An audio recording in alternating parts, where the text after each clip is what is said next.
So starting tonight's lineup, I would like to introduce Barnegat Democratic Club's newest member, Fred Kleinfield, who is running for the one-year term for our Barnegat Township Committee.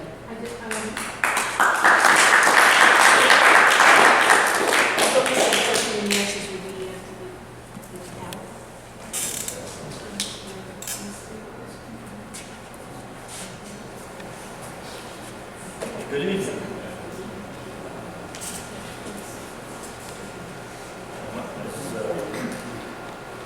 My name is Craig Kleinfield. I am Democratic Party. Please.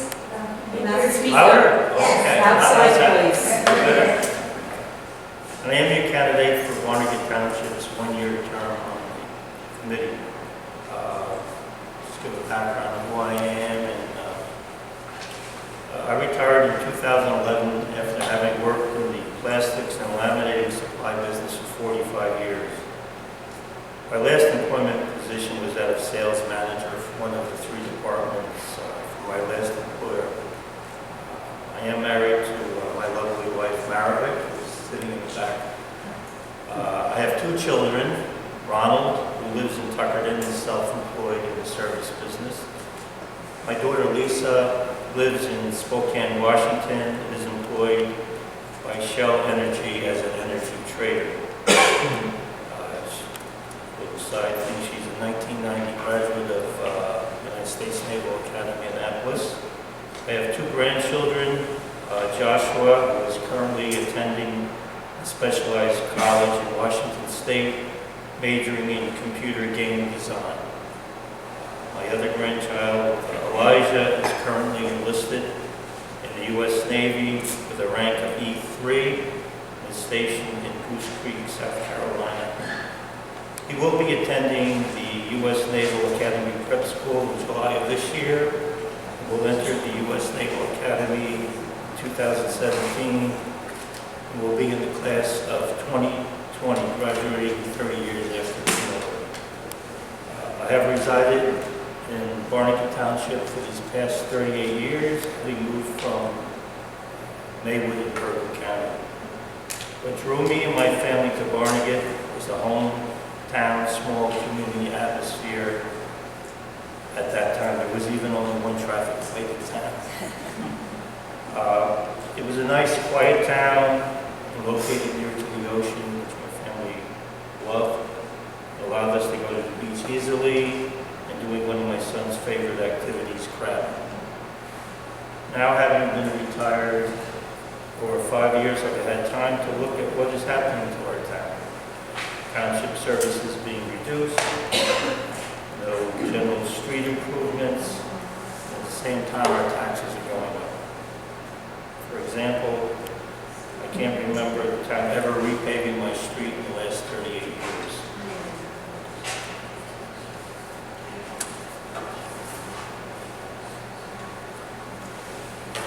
Now, as I mentioned, when it was a small community, it was nice, quiet. Now our current government body is allowing 3 major building projects, all within a short period of time.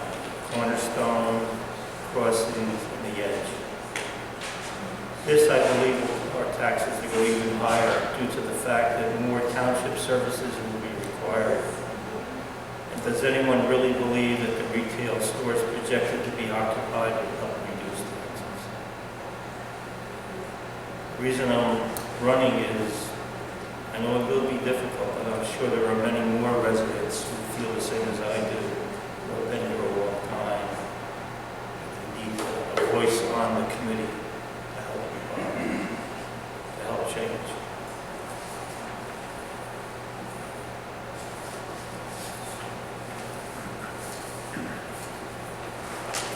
That's it.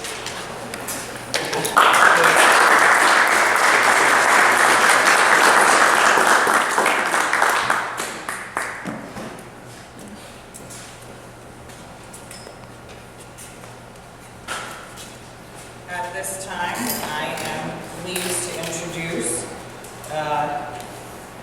at the time, a few years back, Barnegat's youngest candidate who has really matured before Barnegat's eyes, politically and professionally, And I am really proud to introduce for our 3-year term for Barnegat Township Committee, Armando Quiroz.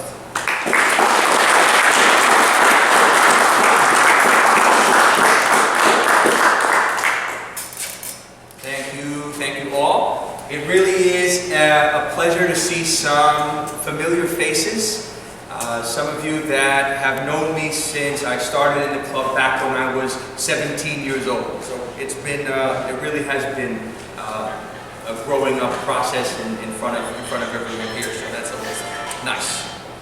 I watched a bit of the news before I came to this meeting, and I'll just say that it really does feel good to be a Democrat.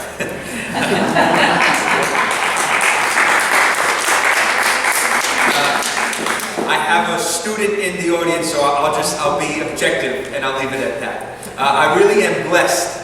My parents, 15 years ago, decided to leave everything that they knew and come down the Garden State Parkway when the tolls were 15 cents, and they moved here to Barnegat Township.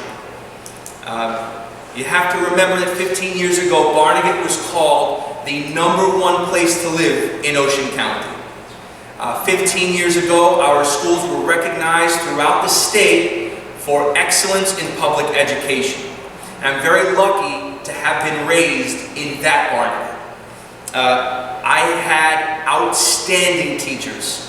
I went to Dunphy, I graduated a Bulldog, I graduated a Bengal, and a dragon, but I was part of the second graduating class of Barnegat High School, and I was inspired to dedicate my life to education. After earning a bachelor's in education and Spanish from Kane University, I became a public school teacher for the state of New Jersey. I decided to move, to study abroad and earn my master's degree. And while I was abroad, I traveled to 14 countries. Americans still are some of the most beautiful people on the planet. And of course, I'm pandering. That's a joke, guys. But in those countries, I met amazing people. I met people from all over the world. And they asked me, where are you from? And I would talk about Barnegat, the community that came together to support a family that grieved the loss of a child. I talked about a Barnegat that came together to support many different causes, because we've always been a people's first community. And I talked about growing up here and how 20, 25, even 30 of us would gather at Georgetown Park, and we would play football right across the street from Craig's house. I'm sure you remember that, right? A huge group of us would play football on fields that were green and maintained, if you can imagine that. We played basketball using hoops that had nets, and we played manhunt into the early evening hours in a community that we knew was safe. In fact, there really wasn't a cell phone in our group. We used the street lights, and that was our cue to get home. So it's no surprise that I returned from overseas and I'm sorely disappointed, because I see that taxes are increasing yet again. And taxes go up, but the parks that I grew up on are in an abandoned state. Some still are vandalized today. Taxes go up. I see taxes are increasing and families on fixed incomes spending more but receiving less, but taxes go up. I see taxes increasing and the community lose services, such as our recycling pickup. Taxes go up. I see taxes increasing, but students have no place to go after school because recreational facilities such as the skate park are now being used as a parking lot for military-grade vehicles. Go figure. Taxes go up. I see taxes go up, but our police working in inadequate facilities. It was just reported that buckets are collecting water that leak from the roofs. taxes go up. But the saddest thing of all is that as taxes increase, good people are leaving. Long-time residents, families that I call friends, they're leaving Barnegat. And for each family that leaves, there are more that pledge to go. But I haven't given up hope on Barnegat. I haven't. This is my home. You see, I want to see an end to those political backdoor deals that are made at the expense of people like you and me. And that is why I am honored, members of the Barnegat Democratic Club, to accept your nomination for Township Committee. So I thank you for that nomination, and I gladly accept it. In November, we will send a message that the vision for Barnegat's future will not be determined by politicians or realtors. In November, I hope that you will stand with Craig Kleinfield and I as we work to set the vision of Barnegat's future so that it reflects the community and the people of Barnegat Township. Thank you.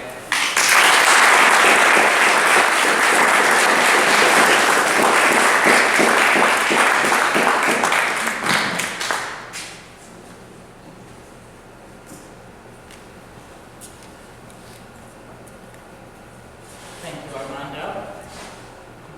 Next up, from Point Pleasant, New Jersey, running for Ocean County Freeholder, Ed Wolf.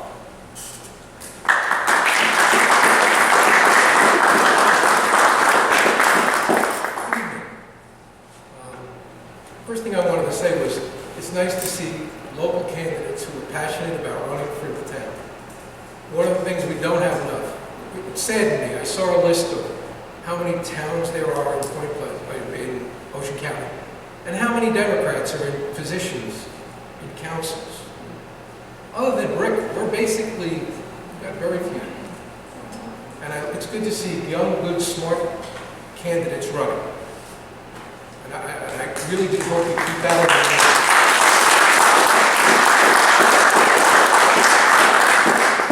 First and foremost, I'm a Democrat. I've always been a Democrat. I will always be a Democrat. I believe in the ideas of the Democratic Party. Frankly, I would be honored to be on the same ticket with either one of our presidential candidates. You know what I think? I think they did each other good. I think having them debate, having them talk about issues, having them make it clear to everybody where they stand, did more for the political process and did more to hopefully get independents to come to the Democratic Party than we could have hoped for. I really want you all to know that I think all of us would be proud to run under the ticket with either one. About me, I'm 62 years old. I live in Point Pleasant, as was mentioned, and I've done that for about 20 years. I have two kids. My daughter Jessie's a teacher for special education at Township, so I really do have a thing about teachers. And my other daughter is also a teacher. She teaches dance, and until recently, season's over, she was a New York Knicks City dancer. And I have two grandchildren, and quite simply, they're the lights of my life. I don't know how else to put it. I live and breathe for them. I'm retired. I spent 36 years working for the Panasonic Consumer Electronics Company. I held a number of positions there. I was the vice president of the TV, they called it the display, it was the TV sales and marketing group, where I had a $1 billion budget and a $200 million expense budget, and had about 24 Japanese and American employees working with me. I then was given the opportunity to take over as sales of all consumer electronics products throughout the United States. I had a staff of about 70 to 75 people, both in sales and sales support. And it was from that position that I decided to retire early. I don't know how many have retired here, but I learned something very, very important about retirement. It can really be boring. You can only play so much golf. You can only read so many books. Frankly, reached the point where I had to figure out what I wanted to do with the next part of my life, and also how I could give back to my community, because quite honestly, I've lived a blessed life. I really have. One of the things I did was I joined the Knights of Columbus. They're a very good organization, the Point Pleasant Knights. One of the things we do is we actually give out holiday meals for people who are in need or are homebound. And there's a really good feeling. We did 2,500 meals last year. And it really does give you a good feeling when you do that. But you know what? It also makes you kind of sad. I'm sad in that in such a small area, we have 2,500 people that are in need of food. I mean, there's something wrong with that. I guess the main question you have is why I decided to run for freeholder. Well, look, I can tell you I believe in transparency of government, that it gives us honest government. And let's be honest, the Freeholders Club is anything but transparent. I could say absolute power corrupts absolutely, and there's a poster of our freeholders under that, with that as the heading. But the main reason I really want to fight the battle is because of the lack of leadership, accountability, and the absolute arrogance of the current group of freeholders. Let's take, for example, Mr. Kelly, who we're running against, who, by the way, just decided to run. And he just decided to run because he was really hoping he would get a patronage job from his friends, the Republicans, as a, on the parole board. Oh, and by the way, he has no qualifications for it, but it would have paid him $100,000 a year and added to his already bloated, quite bloated, pension. Isn't that nice? But because he didn't get it, somebody blocked it, he, therefore, decided, I'm going to go for my 10 terms. By the way, that'll give him 30 years as freeholder. Or how about this? Earlier this year, I think you may have read about this. Earlier this year, Mr. Kelly actually decided to ask the other freeholders to create a position on the the Bureau of Corrections. And then he put forth a candidate for that job. And they voted him in. And it was later we learned that it was a relative of his. Isn't that nice? By the way, I'll give the freeholders some credit. They realized what had happened, and they eliminated the position. Because frankly, it wasn't necessary. They created the position for him. Or, more recently, do you know we spent $1 million on a study to see whether we should, redo the Ocean County buildings, the offices of the Ocean County. All of them knew, every freeholder had actually said, because it had been talked about, we can't afford it, we'll never do it. But they went ahead and spent $1 million on a study. And what really galls me, and what really started to make me wonder what's going on in our county, is that 3 of them were asked about it and they said, oh, we don't know. We didn't know about it. They didn't know about it? They voted for it.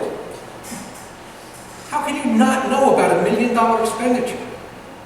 You're not getting your streets paved? How about trying some of the county roads? I became a motorcycle enthusiast. I know, it's a bucket list thing. And I go out on my bike. And I'll be honest with you, a lot of local towns, roads are pretty good. State actually, the Parkway, good shape. Get on a county road. I almost went flying in 17 directions because nothing's being done. You know, there is a complete disregard by these guys of what an elected official is supposed to do. You know, at a time when our freeholders are actually telling our municipal workers, they're telling teachers, they're telling the sheriff department personnel, you got to tighten your belt. They're out trying to get themselves publicly paid jobs and getting it for their families and their friends and paying back cronies. There's something wrong with them. They've blatantly ignored the environmental disaster that is the Barnegat Bay. They've done nothing about it. They've done nothing to try to improve the infrastructure of the county. And frankly, like I said, if you've been on any of the county roads, it's crumbling. You know, we have an ever-increasing heroin epidemic. We have increased poverty. We have increased homelessness. But remember, they said there were only 13 people that were homeless. Yet they seem to have no short-term or long-term plan for what they're doing in Ocean County. Ocean County is still one of the fastest growing counties in New Jersey, and they have no long-term plan.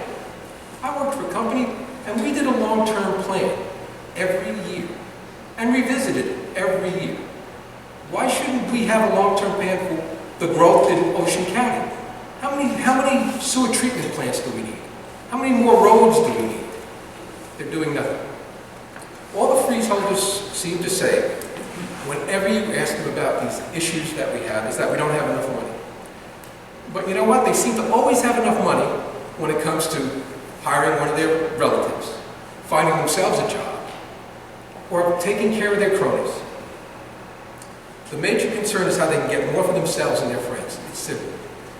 It looks to me like their idea of public service is how the public can best serve them, not how they can best serve us. Look, I'm here to tell you one thing. I will never, ever, ever, ever look for a municipal job. I don't need one. I don't want one. I will never have and ask any of my family members to do it. I will never ask a friend to do it. We're all gainfully employed and don't need to ask or create these bogus jobs so that we can take care of our friends and relatives. I'm running for freeholder not for my next paycheck or not to increase my pension. I'm running for freeholder to improve the lives of the people of Ocean County. And that's my commitment to you. That if I'm elected, I'll focus on that and I'll do more than what the current freeholders do. They have their little sections, safety, and that's all they look at. And there's an unwritten rule. Don't question me about mine, and I won't question you about yours. And that's how they can say, I didn't know we spent $1 million. Anyway, thank you very much for your time.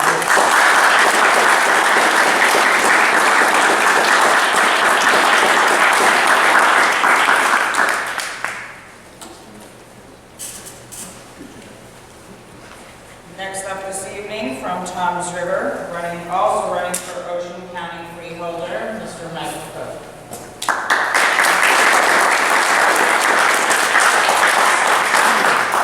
I just have to add, we're going to start flipping a coin on this because I always end up following him and he's a tough act to follow.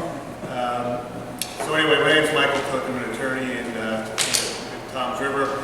I've been admitted in New Jersey for 10 years. Before that, I worked in magazine publishing at the New Yorker magazine and at a startup magazine that nobody has ever heard of, so it doesn't really matter. But I've been and me and Ed try to out-Democrat each other every time for one of these things. I've been a Democrat since I was about 5 years old. When I used to go to the East End Democratic Club in Lyndhurst, New Jersey with my dad, who was a union rep and a big Democrat at the time. He would talk to the other union reps and Democrats about the contract for police and all that sort of thing. And I got to eat the maraschino cherries off the bar and drink all the ginger ale I wanted to, which is great because when you're 5, sugar is what it's all about. So that's how long I go back. I voted for Clinton 2 times, and so on, and Kerry. And I think if you think about it, it's a really great time and a really challenging time to be a Democrat in this country and in this county. But for a couple of hanging chads, we could be coming to the end of 24 straight years of having a Democratic president. That said, we haven't been as successful with the Congress. We've been a little uneven, and we've been a lot less successful with the local races, and that's the challenge. The local legislative bodies, the state legislators, they decide how the congressional districts are shaped and how they're gerrymandered. And that's basically how we end up with this sort of gridlock Congress that I'm sure Jim will speak to a little bit later. That doesn't really get much of anything done because nobody's got any stake in an election, so you know they're going to win. So races like these are important. When we start at the local level, and I look here, like I said, we got a nice young guy here who's really enthusiastic and well-spoken, probably better spoken than me. I don't know how I end up talking after 2 people who are such good, so good at speaking. I'm just glad I'm not behind Jim this time. But we got some good young people here, and that's what we need to do. We need to start getting more younger people into the process, build through the state legislature. We obviously have control here. We've got to uphold that. We're behind state by state in total in governorships, in state legislatures, and that's going to end up being a problem in the long run, especially in the House of Representatives. So these elections are important. Everybody needs to understand that. It's something we have to bring to the masses and let them know. You know, we're all friends here because we're all Democrats. And we're all Democrats because as Democrats we believe that we have a responsibility to each other. I moved here a couple of years ago when me and my wife were about to have our second child. I've got 2 children, a 5-year-old Patrick, a 2-year-old Nicholas, and they're wonderful and great, and they love being down here. We were in Perth Amboy for a while, which is more of a city, an urban kind of environment. They love their backyard. They love 10 or 15 kids on the block to play with, and they come home every day. So we came down here for a better life for our kids, as so many people do. And, you know, Bruce Springsteen has this great line where he says, there's a responsibility that comes with being from somewhere. And my kids don't even remember where they lived before here. They're from here now. So they will one day have the responsibility of being from here and helping the people here and making this place better for themselves and their families and their friends. But until then, I have shouldered that responsibility, and that's why I'm running for office here. There's been no leadership in this county since 1991. If anybody wonders why I'm picking 1991, that was the last time that we had a Democratic freeholder in this county. It was Paul Brush, who's been very helpful to us in our campaign. Has a lot of great ideas, and you know he's given us a hand, and we're coming up with some great things for our platform. But for the last 25, going on 26 years, we haven't had effective leadership at the freeholder level, and you see the problems popping up. You've got the mayors of Toms River and Lakewood at odds with each other and in the same party. And they're having basically a border war. There's another border war happening between Lakewood and Jackson because there's no planning. We don't know, you know, nobody knows where all that is. Where's the water going to come from? Where's the trash going to go? What are we going to do about the Barnegat Bay? None of this has been addressed because, again, nobody's given it any critical thought because nobody's had to. They've just had a free run for 25 years. Well, this is the place where it starts. This is where they end and we begin. And it's been happening in Brick, and we've gotten a foothold in Brick. We've really gotten strong there. We've gotten some seats in Little Egg Harbor. We're working from the top of the county to the bottom of the county. We're hoping to come to the middle. And we're going to turn this county blue again. And then when we turn the county blue again, we're going to have the leadership that we need to have in Ocean County that we can all be proud of and we can all be happy in. And as far as I'm concerned, me and Ed, we're going to start it right here. We're going to have 2 new freeholders next year, and then we're going to get another one the following year, and then we'll have some control, and things are going to start to change. So that's our pledge to you. We're going to work hard. We're going to do a really great campaign, and we ask me now if I think we can win. I think we could win. Ask me to guarantee it. Talk to me in a month. You might feel better about it then, and I might give you a little, you know, say, yeah. So anyway, thank you very much.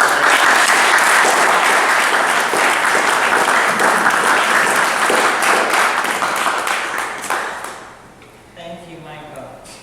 Wow, okay, so I've been practicing this one in my head the whole time sitting there. So, Sally, I've been working on it. Very proud to introduce right here from Barnegat, running for Ocean County Sheriff, Sal Ottaviano.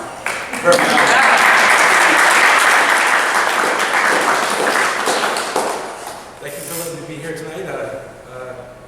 I love Ocean County, and I was originally born in Brooklyn and lived in Staten Island many years. After 9/11, I was laid off in Manhattan.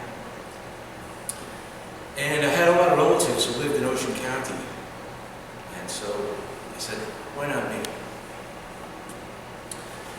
And I lived in Barnegat Township for many years, and then I joined the Army.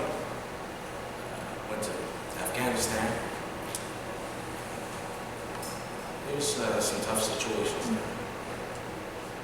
And when people say support the troops, I interpret it as not supporting the entire military, but supporting the individuals. What I saw was combat guys, combat soldiers who went out there, got shot at, woke up the next morning, went back to the same place. You know, my respect for them went right, sky high. And so when you say support law enforcement in Ocean County, I don't mean to support it as a general word. I mean to support the individual police officer out there risking his life. You know, maybe not immediate, but he's out there and anything can happen. So I think there should be continued support, if not more support for the individual police officer or any law enforcement in our county and across the state.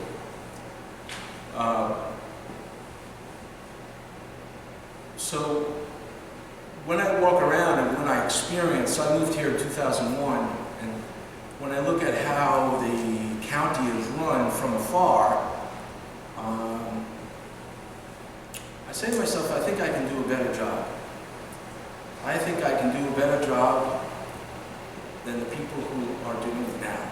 As my fellow candidates have mentioned the problems. There's an increase in crime, increase in heroin, serious stuff. But I think we can fix it. I think we have to be interactive, preventive, as opposed to reactive. Coming up at, you know, a week late and a nickel short, basically. When I was able to buy a home a few years ago, where do I want to live? Right here. And it's because it's a small town, quiet town, and I believe a safe town. But as you know, there's been an increase in crime. I want to fix it. It's a little more personal to me here than the rest of the county. The county needs help. So I have experience in military. Before we went out, before we got deployed, I said, I work with public affairs, you know. I said, I'll be fine. I'll be on the base. I'll be writing my stories, calling it in. I don't have to go outside the wire. About a month before, commander goes, okay, yeah. You know what? I want public affairs out there on every mission. I want them taking the pictures. I want them taking the video. I want them out there where we can get the pictures of our guys getting the bad guys. And all the public affairs people had a heart attack. And because we scored high when we entered the military. If you're familiar with that, you take a little test. And so you have a choice of certain positions when you enter the Army. And so public affairs was kind of a natural for me. So we had to go out there on the missions in those trucks and in the vehicles there. And we were treated like a package because we weren't trained like the infantrymen. We were trained for Public Affairs. We would shoot the rifle every 6 months for a little test at the range, and then say put it back in the closet and we're fine. But when we were in Afghanistan, every other week, people were trying to kill us. People were trying to shoot at us, IEDs, and launching things at us. And so I never thought I would understand the reality of of someone trying to kill you when you're not looking. So I have a rapport with the law enforcement, and as you know, there are pockets in Ocean County that are not just increasing in crime, but have already increased and now are getting worse. Places in Lakewood, places in Toms River, places around here. And as far as administrative, it is an administrative position. And I have a lot of administrative experience through the military, later on in the military, but I'm still in the reserves. Working for Ocean County, I work with the Board of Social Services, where right in my face, they come down and they say, look, things, I'm between a rock and a hard place. I need this benefit. And we give them health care if they qualify with the income. So I noticed the sort of the consensus of where people are at. Not everybody has a job where they can afford to buy a house or even pay rent. And these are working people. That's what I try to impart on my Republican friends. These are not people who are sitting around. These are working people. These are people who are making $350 a week, and they got 2 jobs. They're not educated, but they're trying. They need these benefits. That's not really part of what the Ocean County Sheriff does, but I have a feeling of what people are going through in this county. And that's important, even for law enforcement, to understand. And so I do have administrative experience in running operations as part of the administration with the Ocean County Library, which is the current position that I have right now. Never ran for office before, and I think it's a beautiful thing. I'm really honored to be here. And I'm looking forward to listening to you. I want to hear your concerns, and I want to remember them and keep them in mind going into the future, because I intend to put up a fight in this campaign. So, thank you very much. I appreciate it.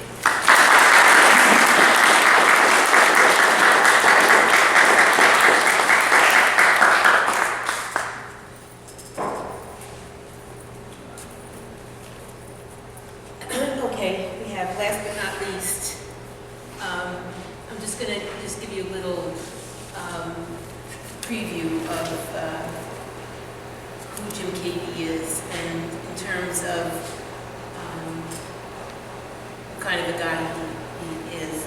He ran for assembly in the 30th district last year, and we all heard him speak at the Democratic Committee convention, and from that moment on, when you heard him speak, you knew this is a guy that seems to be the real thing.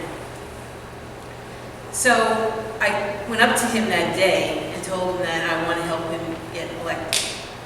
And I did. I'm not going to go through the whole story, but I basically traveled north every day almost to work on his campaign.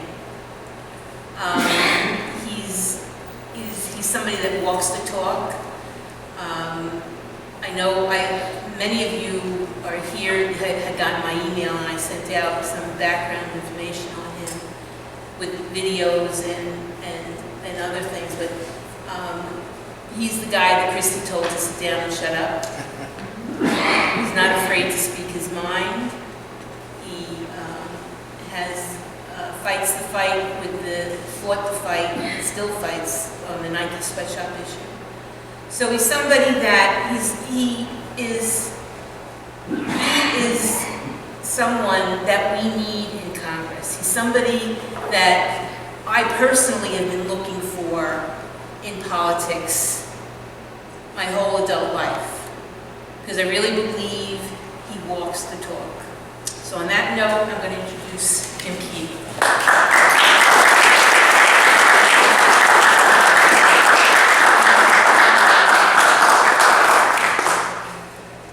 Okay, before I get started, everybody want to put their hands up as high as you can? Shake it out, take a deep breath, let's get some energy going in the room. All right. So my name is Jim Keating, and I am running for Congress in New Jersey's 3rd District, and I'm here tonight to try to earn your support as we move forward with this campaign, take this district back for Democrats, and turn New Jersey even bluer than it is. But really getting a foothold here in Ocean County, because I do believe we can turn Ocean County and Burlington County blue, and we can help to elect all of the down-ballot candidates with a really strong campaign if we all get involved. Now, as Marianne had mentioned, I am known either famously or infamously, depending on what side of the fence you're on, as the guy Governor Christie screamed at to sit down and shut up. Unfortunately, many people don't know why the governor screamed at me that day. I was standing up for Hurricane Sandy families. It was the 2nd anniversary of Hurricane Sandy. At that time, of the $1.1 billion that was given to our state by the federal government, only $219 million had gone out the door to help Sandy families get back home. We had 14,500 families. Thousands and thousands of them were not back home. And unfortunately, there are still about 7,000 of those families that aren't back home. Does anyone here know a Sandy family that's either not back home yet or they're not completely back home yet? Yeah, look around the room, okay? Almost everybody is touched by that issue. So I continue to advocate on that. I made it very clear to the governor on that day and all his Republican cronies that I'm never going to sit down, that I'm never going to shut up, that I'm going to stand up, I'm going to fight, I'm going to be a voice for the people, and that is what has brought me, in part, to running for Congress. Okay? I believe that I am the right Democrat to take on MacArthur in November and win this race. And again, in doing that, to help all of us.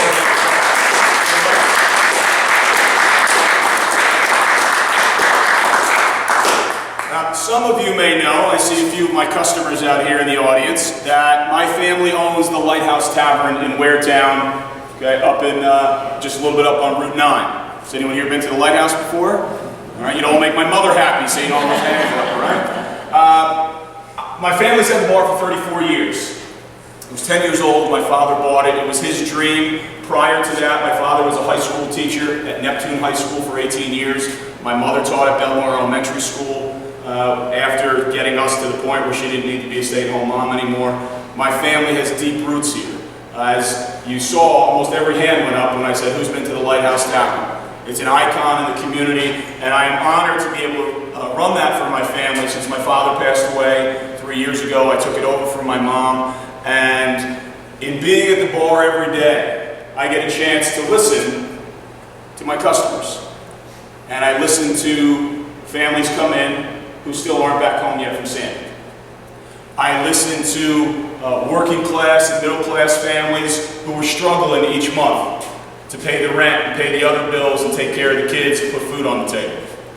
I listen to families who have had havoc wreaked upon them because perhaps someone in their family is dealing with an addiction issue with the heroin epidemic. I listen to our law enforcement officers. Okay, after they come off their shift and they sit and have a beer and they tell me about what they saw that day, in particular dealing with that epidemic. I listen to my younger customers, kids who are in their early 20s. I had a young girl nearly in tears at the bar about a week and a half ago. I said, what's the matter? She said, I just want to go back to school and get my degree, but I can't afford it. Okay. These are the things I hear every day.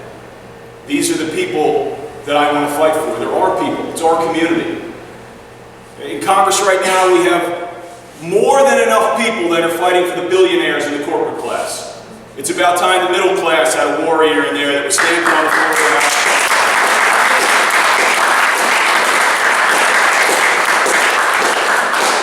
So prior to taking over the lighthouse, I did social justice advocacy for the last 2 decades. I got involved in a very interesting way. I like to tell people I was kidnapped by God into doing social justice work. When I was a soccer coach at St. John's University back in the late 90s, we were the NCAA Division I national champions. I'm a former professional myself. I was playing pro at the time while I was coaching at St. John's, and I was also doing a graduate degree in theology. And in my first class, I started writing a paper about the Nike Corporation and their labor practices and how they were exploiting poor people all over the world. And at the same time I was learning about how horrible Nike was, St. John's University starts to negotiate a multi-million-dollar contract with Nike, and as part of that deal, I had to wear and promote their products. I tried to negotiate myself out of that deal for almost a year. Eventually, I was given an ultimatum: you wear Nike and drop this or resign. I held my ground. I was forced to resign. I became the first athlete in the world to say no to Nike because of the sweatshop issue. That was big news. I started getting invited to go on radio shows and TV shows and speak in college campuses about it. And the market fundamentalists out there, they would tell me, you know what you're talking about? Those are great jobs for those poor people, and they can live like a king in those developing countries on $1 a day. Well, the competitive athlete in me wanted to find out and prove my critics wrong. So in 2000, summer 2000, I left the Jersey Shore and moved to Indonesia. And I went to go live in a slum with factory workers for a month, and I tried to survive on a sweatshop wage of $1.25 a day. I slept on a cement floor in a rat-infested hellhole, had the football-sized rats and the fist-sized cockroaches crawling around. I lost 25 pounds in a month living on a Nike sweatshop wage. And I met the women who made the stuff, mostly women who made the stuff that I wore as an athlete for years, and I never thought about who they were and what their lives were like. And I promised them that I would go home and advocate for them. And I thought I was going to do that for 6 or 7 months. I did it full-time for 15 years until I had to take over the family business. I do it on a very part-time basis now. And a couple things I learned from that process. Okay, we hear a lot of talk, both from the left and the right in this political cycle, about the bad trade deals that our country has gotten into. NAFTA, CAFTA, permanent trade relations with China, the TPP deal that's being negotiated. I can tell you absolutely that American workers cannot compete with what we're being asked to compete with, because no American worker is going to sleep on a cement floor with rats crawling around, getting paid $1.25 a day and making so little that they lose 25 pounds in a month. Okay, so this is one of the things that I want to get in and fight for, is rebalancing, fighting to rebalance our trade agreements so that American workers have a fair shot, because when we do, we can compete with anyone in the world. Okay, another thing that I learned from that experience was the need to listen to people who are struggling. And I sat in rooms with workers, with union advocates, and I've continued to do that over the 15 years that I've been home, sitting with workers and union advocates here in the United States, sitting with people that are in distressed communities, like when I was a councilman in Asbury Park, sitting with kids in poor neighborhoods. Now, as a business owner, sitting and listening to business owners at the bar, the small business owners that line the Route 9 corridor, 70, 72, pushing all the way out to Burlington, pushing up in the 37, all of our small businesses along the ocean. And it's one of the things that I think helps me to be very much in tune with what the needs of our families are and our businesses are, is having developed that skill to listen and really hear what people are struggling with, and then use the gifts and talents that I've been able to develop and that I've been blessed with to advocate, to use my voice to be a voice for those people that are on the front lines in their community, whether as a small business person, a union organizer, a rank and file worker, a single mom, a single dad, okay, a school teacher, someone that wants to fight law enforcement, retirees. I want to be that person that stands for us in Washington, D.C., having listened to what's happening in our community, and then going forth and saying, these are the things that our community needs. And now is the time to do this. It's a very interesting political cycle in America. For those of you that are a few years older than me, I would have to imagine you would say that this is probably the most interesting presidential cycle you've ever seen. Yes, and I use interesting very loosely. Scary. What's exciting about this cycle, whether on the left or the right, there's been an awakening of people in the working class and the middle class. They've said that the political elites, that the billionaires who own them, the corporations who own them, aren't representing us. We need people who are coming out of our communities, This is the stark difference between myself and Mr. MacArthur, who claims to represent this district. I'm a middle-class guy who runs his family tavern in Waretown, going up against a guy who's worth $27 million, owns 3 homes, had enough pocket change laying around that he wrote 5 $1 million checks to self-finance his campaign. That's not democracy. That's oligarchy. And the way we beat oligarchy is for all of us to stand up, for all of us to have our vote counted, for all of us to organize in our communities, on our blocks, in the neighborhood coalitions we're involved with, so we get the vote out. So we can say our voice is in Capitol Hill, not the voice of the multi-millionaires, the billionaires, and the corporate elites. I want to tell you about some of the issues that I'm passionate about. This district is one of the most environmentally unique districts in the region, not just in New Jersey. We've got the beaches along the Atlantic coast. We've got Barnegat Bay. We've got Tom's River. We've got the pine lands that roll into the wetlands, that roll into the farmlands, that roll into the banks of the Delaware River. The ecosystem that we have the responsibility to be stewards of is amazing. I grew up as a kid. I remember it'd be either once or twice a summer. The level of excitement at the Keaty household when the annual crabbing trip was going to happen on Barnegat Bay. Right? And we had to leave at 5 o'clock, which meant me and my sisters were up at 3 o'clock. And we would stop at Dunkin' Donuts, and we'd get our thing of munchkins, and we'd be all wired, and we would get down, and we would rent the boats. Anybody's experience sound familiar? Yes? And you go out on the bay. Okay, and this is when you used to be able to walk the bay in the shallows, going out towards the lighthouse, and you could scoop the crabs. And I still remember thinking it was a clam underneath my foot and going down, and you could have heard me from the lighthouse to Seaside when that blue call caught my finger. And I have those incredible memories. And I've started to pass those on to my daughter, who's 7 years old. And I take her and her little buddies a couple times a summer, my niece, my nephews. We rent boats out of Bob's Bay Marina. Right? We tuck underneath the bridge, go into the shallows back there. Right? And what's unfortunate, I remember as a kid going out for a half a day, you'd come home with 2 or 3 bushels of crabs. Right? You're lucky if you got half a bushel now, because the bay is dying. The eelgrass isn't there. The pollution that we have from the runoff from the overbuilding that's happened in the area, and that the controls weren't put in place. Okay, the issues that we have with the power plant, the inflows and the outflows, and the changing of the water temperatures. Okay, I see you shaking your heads. You know this. That's one of the greatest resources we have. I want my daughter's children and their children to be able to enjoy it in the way that we all did. So we got to be in there fighting for it. And this is one of the differences that I have with Mr. MacArthur. Mr. MacArthur supports offshore drilling off the coast of New Jersey. If we have a deep well burst like it did down in the Gulf, the Barnegat Bay is now the Quaker State Bay. And along with all the environmental degradation we might see, do you know how many millions of dollars of economic activity we would lose? And how many thousands of jobs with our fishermen and women, our clammers, our crabbers, the boating industry that surrounds it, and all the ancillary jobs, the restaurant that service the tourists who come down, and the locals who enjoy the bay all the time?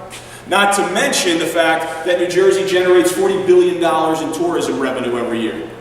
And most of it is concentrated in Monmouth, Ocean, Atlantic, and Cape May along the water. Another thing that we definitely need to protect is our pine lands. I took my daughter out for her first hike in Wells Mills this past week. Has anybody ever hiked through Wells Mills before? It's a beautiful, beautiful, small ecosystem there, right? And she was very excited. She loved seeing the stuffed coyote in the nature center there, and looking at the birds that were there. And you know, she wanted to build little houses for the chipmunks. So we would stop every 10 feet or so, it seemed like, on the trail. And one of the things that Mr. MacArthur supports is running a natural gas pipeline to the Pinelands. It would start out Actually, they're trying to just pump fracked gas out of Pennsylvania.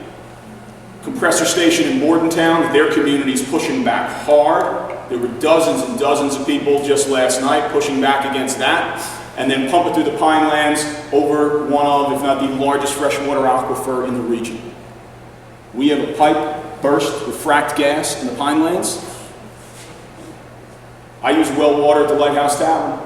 Is anybody else here using well water at their home?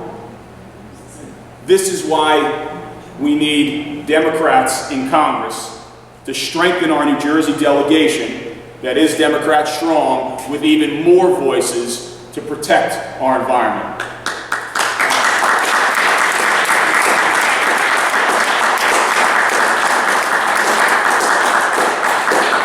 Another major issue for me is creating jobs. And my family's had the tavern for 34 years. My father was sick for 3 years, and the tavern went down a little bit. And after he passed away and I took it over, I made a commitment to my mom to rebuild the business, to take the strong foundation that my dad left and make it even better, not just for my family, but for all of our customers and the communities to be able to enjoy it. In the 3 years since I took over the bar, I've increased sales by 40%. I've hired 25% more employees. So I know how to generate tax revenue, and I know how to generate jobs, so we get people that are either unemployed or underemployed onto the tax rolls, so that we have the money that we need to rebuild our roads, to put plans in to protect the bay, protect the Pinelands, to make sure that our schools have funding, make sure our police officers have the things that they need, make sure at the county level that they have the resources they need, so we have a great local community, a great county community, a great congressional district, and a great state. As a small business owner, I know how to do it. I've done it. Okay? And along with doing the business side of things, I would imagine some of the regular customers who are in here would say, I've kind of increased the fun too. Right? It's a good time at the Lighthouse Tavern. So along with that, in being a small business owner, do we have any other small business owners here? Okay? Don't you want someone in Congress who understands what we're going through? Right? When you're bogged down in some red tape, you know, and the margins, you're not a multi-million-dollar corporation that can, you know, wait on stuff. You got to make an investment, you want to increase your business, you got to buy new equipment, you need a quick return.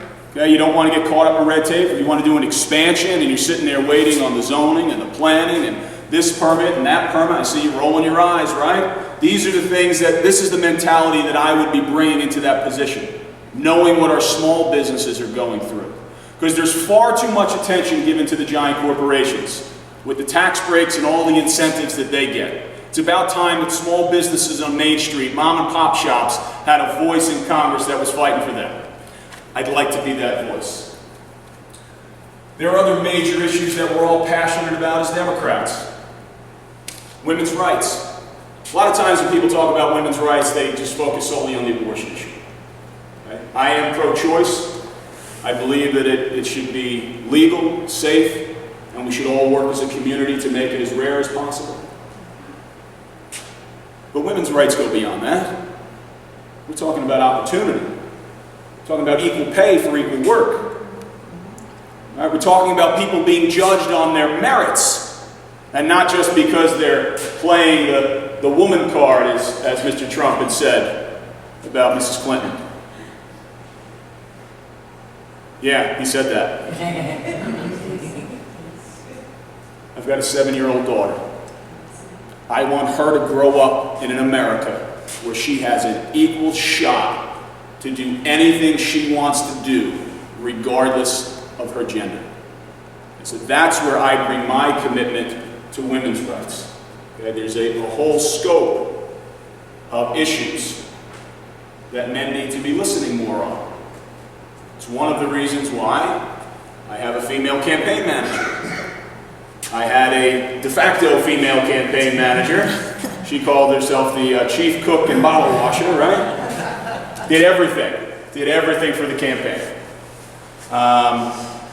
And it's important because we need to listen. Along with women's rights, I'm also deeply committed on labor rights. I spent 15 years of my life advocating for factory workers who were 13,000 miles away. Trust me when I tell you, I will be fighting for labor rights right here in our backyard. I stood on the steps of the State House on Monday with hundreds of Verizon workers who were striking, fighting to get the contract that they deserve. The CWA and the IBEW have drawn a line in the sand, and it's not just about that contract. It's about defending working families, living wages, collective bargaining rights all over the United States. We've seen our middle class get decimated over the last 3 decades, and a big part of that is because of the erosion of our unions. Post-World War II, more than 40% of American workers were unionized. We're lucky if we're in double digits now. We need to turn that tide, and those workers are turning it. And I stood proudly with them on Monday, and I will continue to stand with our workers, because our union workers, our mom and pop businesses, our middle class are the backbone of this country. And we've been getting our butts kicked, unfortunately, because far too many politicians are doing the bidding of the big corporations and the billionaires. And it's time we, the people, took our government back and had a voice that was fighting for what we need, the help that we need. Social Security and Medicare. These need to be not just protected, they need to be invested in and expanded. These are social safety nets. I don't see these as entitlements with a negative connotation. We all pay in, we are all in it together. It's one of the differences that we have, I think we have as Democrats, as opposed to some of the folks on the other side of the aisle. We always think about the whole. And we want to make sure that when we all retire, we can retire in dignity. And that we have a baseline of health care, that we have a baseline of an income, and so that we can enjoy those twilight years. And not everybody's going to want to be like that and run for office. They might want to just play that golf and read those books. And if people worked hard and played by the rules and paid in, they should be able to do that. And so I will adamantly fight to protect those. For our veterans, thank you for your service.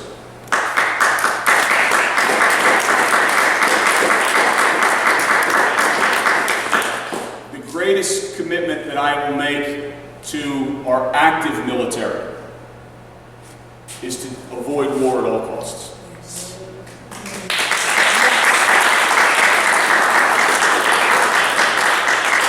I am deeply committed to waging peace rather than waging war.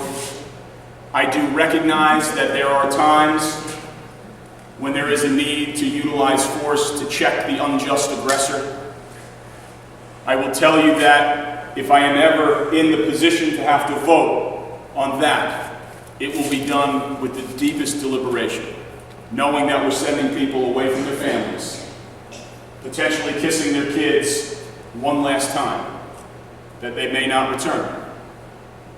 And I will tell you that if and when we do have to do that, that when those veterans do come back, I will fight to make sure that they have everything they need to reintegrate it back into society, whether it's a commitment to their physical health, a commitment to their mental health, a commitment to helping them to get jobs when they return. Because we as a nation have to make sure that if we collectively make the decision to go to war, and we ask people to potentially make that ultimate sacrifice, we better be ultimately prepared when they return to take care of them because they were willing to make that ultimate sacrifice.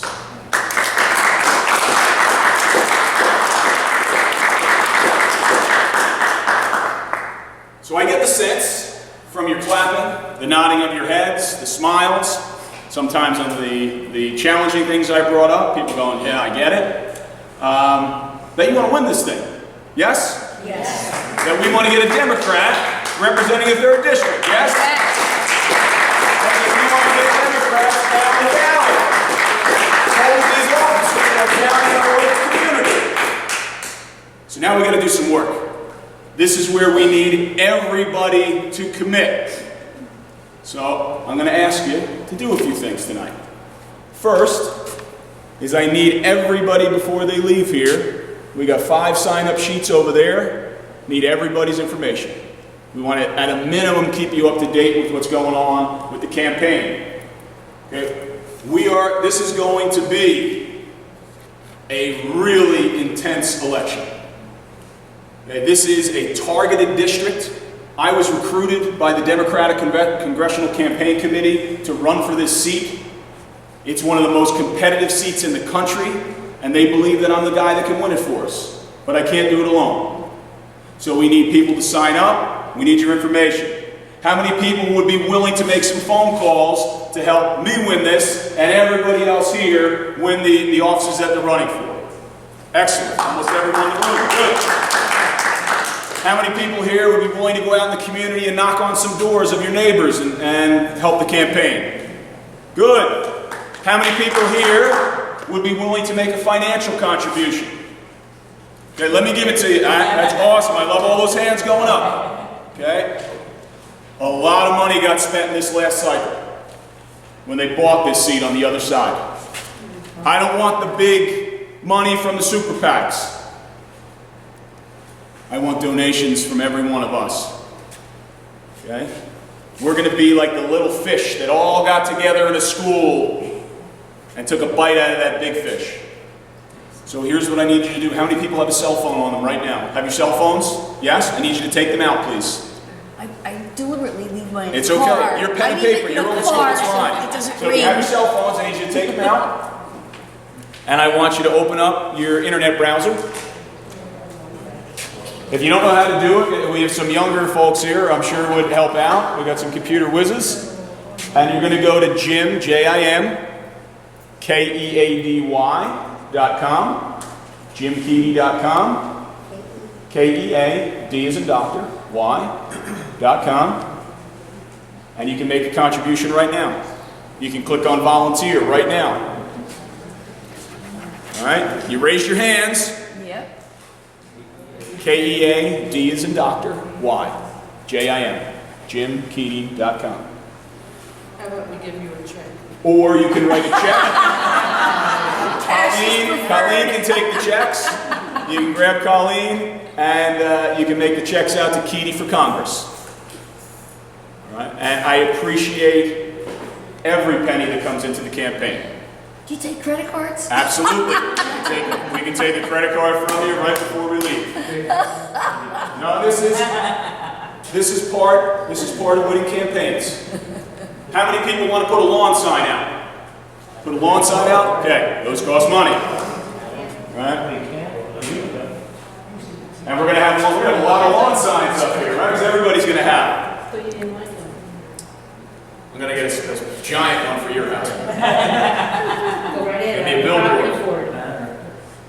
The other thing that I want, so along with phone banking, along with knocking on doors, along with making a contribution, the other thing that I need within the next week, next Thursday night, May 5th, 6:30, Lighthouse Tavern, the official Keady for Congress kickoff. Woo! Right? How many people want to come to that? Yes? Fantastic. So we will see everybody next Thursday, and of course all of you guys are invited, unless you have other events that you got to get to win the votes in the races that you're running.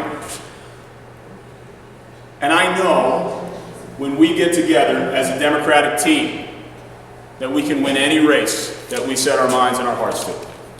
Because we're on the right side of all the issues. And we've been on the right side of history on so many occasions. And we are the people that push the envelope and create the change that humanity hungers for.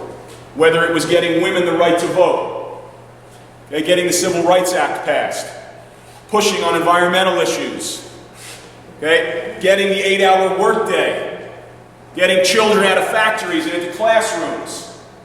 This is who we are. And right now, our country stands on the precipice. We watch it every day in the news. For the sake of ourselves, our families, our children, our grandchildren, and our great-grandchildren and beyond, we cannot let the other side win this election. So it is imperative that we dig in, that we join the team, that we all stand up, that we all speak out, and together we will win this election. Again,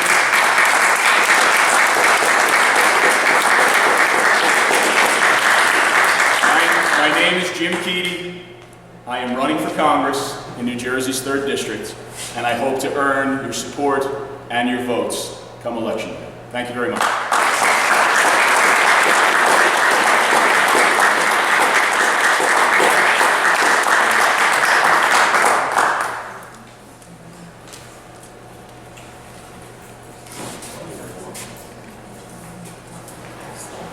Wow, I don't know the last time that we've had such a great meeting here in Barnegat. Let me tell you, if you all show up at our next meeting, I can promise you, it will be this wonderful. Now, at this moment, I would like to take some questions from our audience. Okay, we have our first question. Your name, please? My name is Susan Usensky, and I live in Heritage Point, which is one of the 55-plus communities down West Bay. And I want to thank all the gentlemen for giving a talk and a little biographical history of yourselves and your intentions for why you're running. I'd like to ask the gentleman who is running for sheriff to clarify. I was not able to hear this gentleman's name. I know you were trying your best to pronounce it. Perhaps you could stand up and tell us your name again and spell it, because I'm a note taker. Well, my name is Sal, S-A-L. Okay. First name, last name Ottaviano. O-T-T-A-V as in Victor, I-A-N-O. Well, it's very phonetic.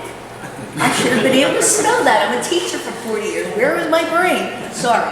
Thank you, Sal, and thank you for your service to our country and your intention for running as sheriff. Thank you. Do you have any questions about that? No, not specifically. I just wanted to know whose name I was voting for when I pulled that handle down. Well, that's better than any question, I guess, then, right? Do we have any other questions?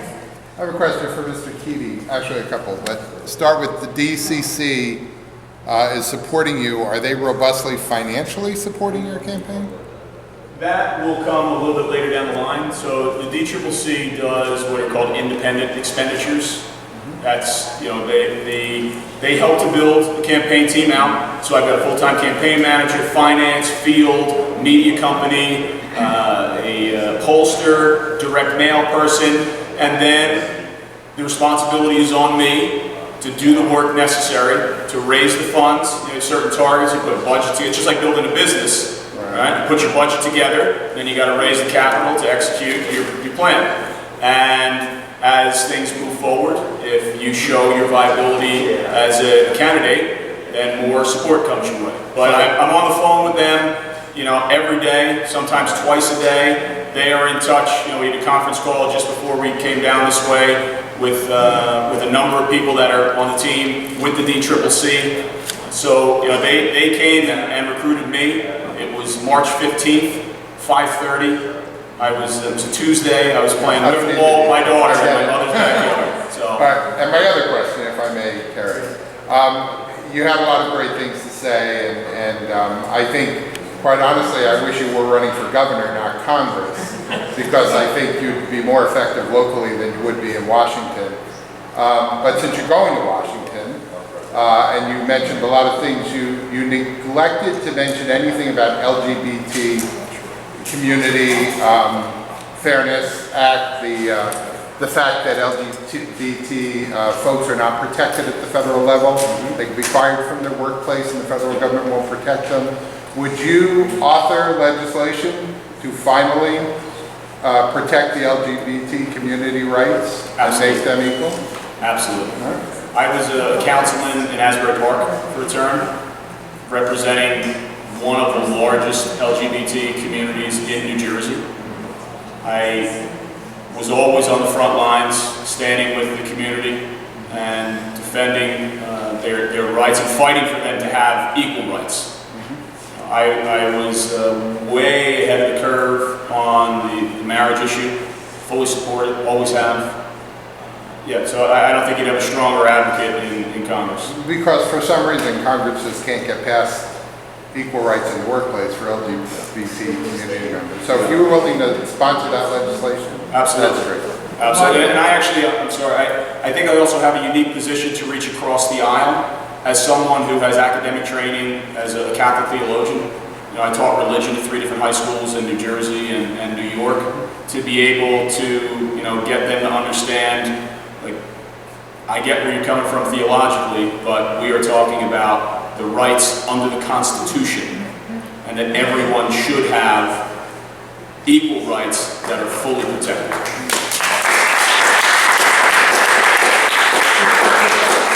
The one thing I wanted to mention about that is that it's not just the federal level, it's every level.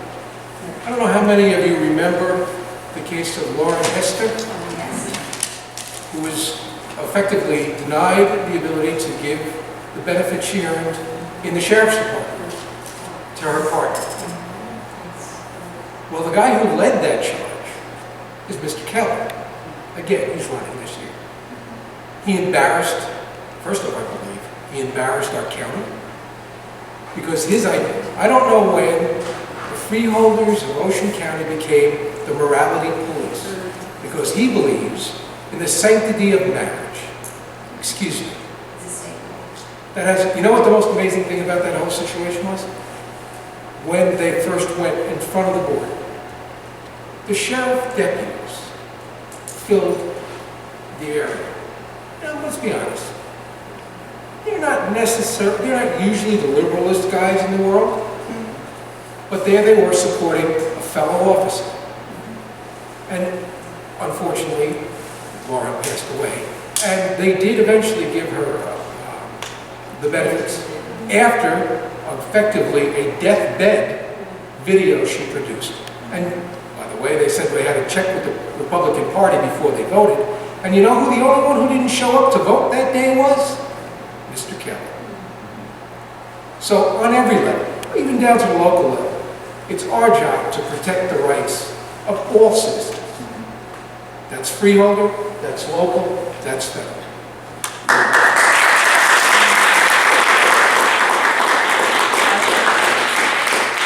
I take a slightly more libertarian view of it, where I just have to ask, how do you tell a grown adult what to do with their life like that? It's beyond any particular, these people should have average.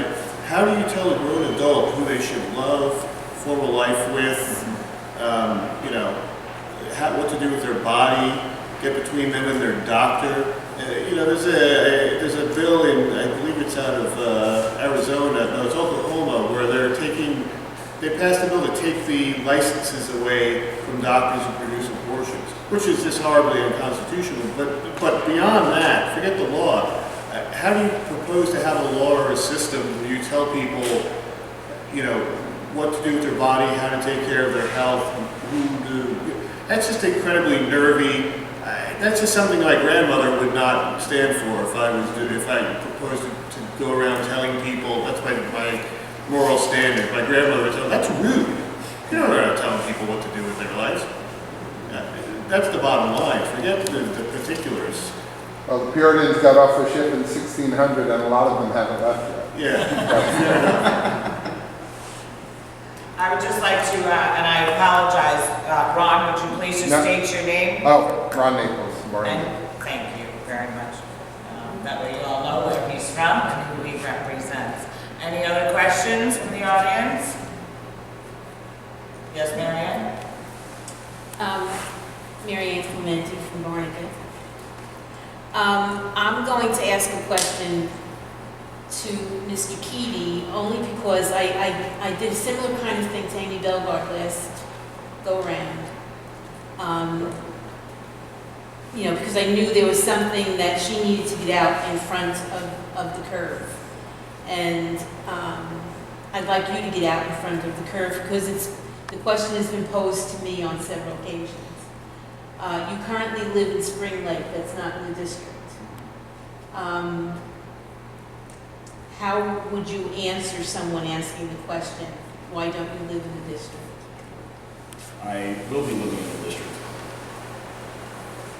I'm in the district every day at my family's tavern, and I will be moving into the district. That's good to hear. have you identified when that might happen, or are you waiting until As soon as they are finished renovating the cottage on the property of the Lighthouse Tavern. Well, that takes care of that. Yes. Very good. Next question, I believe, Ken, prior to you, the lady in the back, please. Yes, your name? My name is Maria Galeota, and I live in the Mirage community. And my question is directed to the two gentlemen running for the town council. I have been very disappointed with Barnegat since I moved here, which claims to be a historic town with really possibilities to be a beautiful little town. And what disappoints me the most is the monies that are not spent wisely to beautify or help people beautify the town. What I see going on now with trees that were decimated for no reason at all, because apparently somebody didn't want a tree in front of their business. And then new trees were planted, but they were too big, apparently, and interfered with the lines. Now that's a lot of money, taking out 20-something trees, putting in 20-something trees, taking those out, and now I understand this really, I'm very disturbed about it. Pavers have been put in the holes, and they're going to put some kind of planters. The garden club several years ago didn't even want to order planters. They were asking for volunteers to do that. And you know how hot it gets in the middle of town in July and August. Nothing is being done to make this town look attractive. We save trees, we don't destroy them. I'm sorry, I didn't get your name? Maria Galeota. Maria. Okay, so before the pavers were placed in there, I believe there were street cones that lined that the... looked lovely. That was so much more beautiful than the bushes, I bet, you know, or anything that they could have put in. You touch on a really important issue, and that is the misuse of funds. I mean, the fact is that there are funds available for projects like that, and where does the fact is the money is going in other places. Take a look at the budget this year, that's increasing again, and Craig brought to my attention we have an increase in benefit costs. Well, how about the residents of Barnegat? How about the benefits of seeing a neighborhood that was once beautiful with trees and developments that are protected by, Mr. Keaton mentioned, we're recognized for these things. This community is known for that. But even past the trees, look at the development right off the parkway. I mean, how many years has it been since those trees were taken down? We were supposed to see commercial development. That changed, and now it's commercial and 2 stories of residencies. And now it's 3 stories. I mean, sooner or later we won't see any commercial development in that area. It'll all be development, residential development. Same thing is going on at Georgetown, where I was pretty much raised. A community where my friends and I would go into that area to explore and learn. I mean, it's now been taken from us. So I want to assure you that you will have someone on the township committee that, first of all, understands where you're coming from, and will fight to make sure that that those issues are dealt with. My belief is that if you do it, they will come. And if you make the center of Barnegat attractive with simple things, it doesn't have to be fancy things, but simple things, more people will be attracted to the businesses in the center of town. And better businesses will come. Absolutely. To help that, there's money available through the Community Development Block Grant Program. Yes. As a state, we consistently underperform for the amount of dollars that we send to Washington that don't come back to New Jersey. And as someone, when I served on council in Asbury Park, we did a fairly good job in getting a lot of community development block grant money into the city to help with streetscapes, planting new trees, new lighting, really making it attractive so that people would want to come visit and invest. So these are the kinds of experiences that I'll be bringing to Washington. And right now you just planted the seed in the back of my mind that I need to make sure that when we get our guys elected down here, that I would be working in collaboration with them to be bringing more federal dollars back to the area so that they can fix the problems that you just talked about. When you travel around this town, you see that there's so much potential for it to be great, for it to look good, for it to have beautification, for it to have that certain something that people want to come to make Barnegat a destination. This could be a destination, not just a town you travel through like certain towns around us. What we have, there's a waterfront there, there's a great historic area, as Maria mentioned. There's so much potential, and if it can be managed properly and invested in and have cooperation within the different parts of the government, this could be a special team. Next up, we have Ken Bang, and from Barnegat. Okay, my question is for Jim and also your campaign manager. Colleen, question for the campaign manager. Both of you. Amy Bellegarde spent millions of dollars funded by the DCCC and lost badly against Tom MacArthur. My question is, in general, what are you going to do differently that she obviously didn't do to beat MacArthur? And more specifically, what are you going to do to reach out to groups like veterans, blue-collar construction workers, laborers, because these are normally Democratic constituencies that actually endorse Tom MacArthur. So I want to know specifically how you want to reach out to those groups that endorse MacArthur and convince them to endorse you instead. First thing you have to do is listen to them. You have to go where they are and listen to what their concerns are and let them know that you will continue to come back and listen and advocate for them. So we have, the team, they've pretty much moved into my house. We have been working, nonstop just in the last 72 hours, putting together a massive outreach plan. It's not rocket science. There is a science to campaigning, but you don't need a PhD in physics to figure it out. It's about organizing at the grassroots level. It's about going to where people are at, going into the community, going into the veteran hall, going into a Chamber of Commerce meeting, going into a union hall, and listening to what their concerns are, sharing what your vision is, and earning the votes, person by person, organization by organization. And I can tell you that the plan that we've laid out, the finance plan, the field plan, we have a plan that will win. And I will commit to you, if I mentioned it on an athlete, if people thought I worked hard as a Division I college athlete, as a professional athlete, watch me work on this campaign. I will never get outworked. Now, I also want to say that I can't do it alone. It's not me, it's we. So I will put it back to you, and I might say, Ken, how many hours did you work volunteering on that last campaign? And I'm not putting you on the spot, I'm kind of just saying rhetorically. And let's say you can say, hey Jim, I put in 20 hours. Well, I'm going to need you to put in 25. Okay, I'm talking now about the candidate meeting veterans. I'm not a veteran. I'll be honest. I really don't know not too many veterans. I don't go to the VFW balls.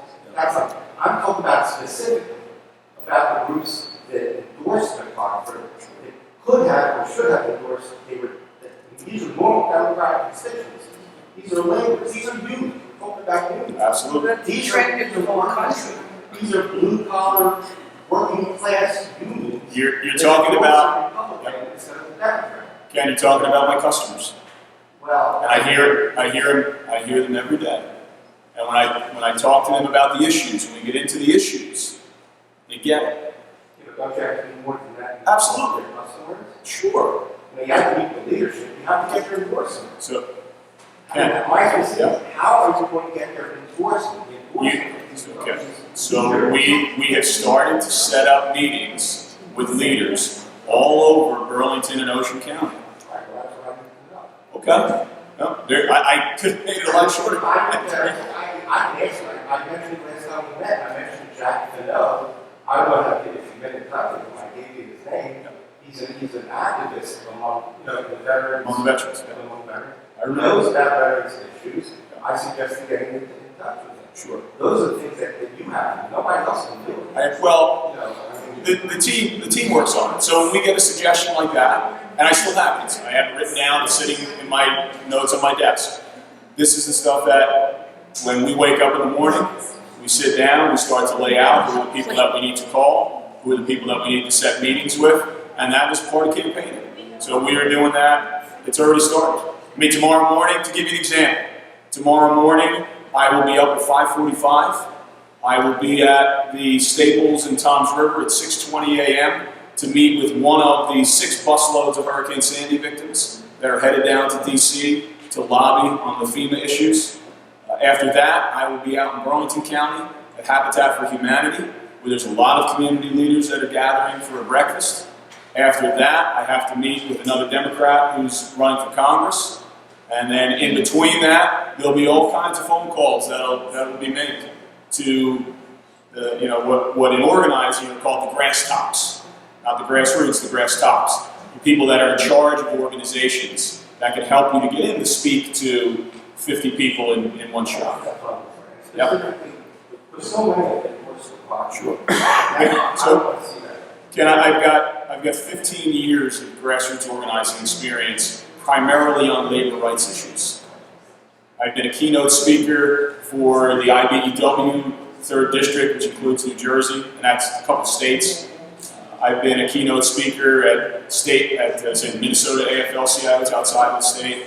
I've been brought in by labor unions all over New Jersey to talk about the labor rights work that I was doing and the struggles that they had. I got a lot of support from labor during my last race. I was on the steps of the State House with hundreds of CWA and IBEW, and the transit workers were there, and the airline workers were there, and there were probably a dozen unions that were represented. Teachers union. So the work's being done. And I appreciate your concern in pushing it. Right? And if you ever feel that my pedal is not on the metal and that my butt is not in gear, I want you to give me a swift kick and say, Jim, we need you to do this because we need you to fight and to win. The real question was, where was he during that meeting at the State House? Where was Mr. McCarthy? He certainly didn't support the unions that supported him. Well, but they have. That's what I'm saying. That's what troubled me so much about I think what you saw there, which was pretty well publicized, Were you talking to CWA? that he's speaking in front of that Verizon people. Although we know a lot. Since you brought CWA, I'm not concerned about the public sector. I'm not concerned about CWA because they're the bad Democrats. I'm talking about the blue collar, the laborers, the carpenters, and the veterans groups that endorsed McCarthy 2 years ago. And they're the same ones that endorsed Christie, by the way. Yes. Okay, you got a lot of unions. So my concern, I'm not worried about the public, so I'm not worried about the school. The school teachers are in the back of the veterans. So is CWA. So is the IBEW because their chairman is YO. So that's fine. I'm not worried about that. I'm worried about the other unions.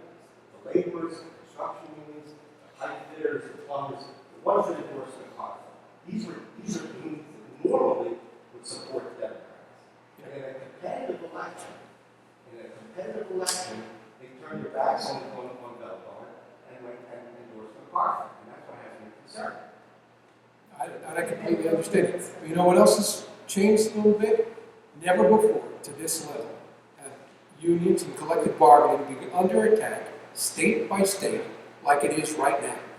And if the rank and file of these unions don't see what's coming in the future, if they keep going down this path, well, they'll find out soon enough.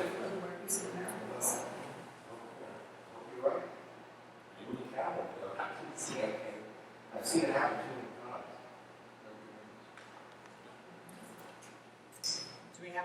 questions from the floor? No? I'd like to thank all of our